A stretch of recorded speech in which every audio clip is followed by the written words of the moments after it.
اپنے نوجوان لڑکوں کو خصوصاً نفلی روزوں کا عادی بنائیں۔ اگر آپ چاہتے ہیں آپ کے بچے پاک دامن رہیں، ان کے دامن بے داغ رہیں، نفلی روزوں کا ان کو عادی بنائیں، ورنہ وہ کہیں گے بھائی میرے لیے مشکل ہے، میں تو کمزور ہو جاؤں گا، مجھے چکر آئیں گے، میری باڈی خراب ہو جائے گی، میری صحت کمزور پڑ جائے گی۔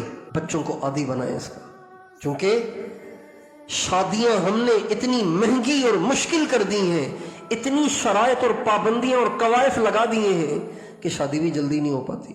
لڑکی والے کہتے ہیں کچھ تو آخر گھر تو ہو نا اس کے پاس، اب گھر بھی نہیں ہے، اب گھر کہاں سے لائیں؟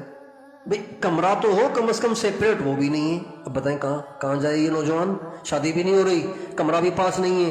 لڑکی والے کہتے ہیں کچھ تو کرتا ہو، کر کچھ بھی نہیں رہا، مہنگائی اتنی، اب کیا کرے گا؟ اب گناہ کرے گا۔ کیوں؟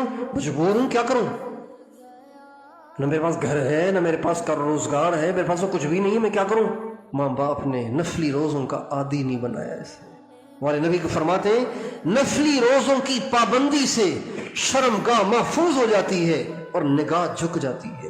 یہ ہمارے نبی کا ارشاد ہے۔ دوبارہ سناتا ہوں، نفلی روزوں کے اہتمام سے نظر جھک جاتی ہے، شرمگاہ محفوظ ہو جاتی ہے۔ تیسری دفعہ سناتا ہوں، ہمارے نبی کا ارشاد ہے نفلی روزوں کے اہتمام سے نظر جھک جاتی ہے، شرمگاہ محفوظ ہو جاتی ہے۔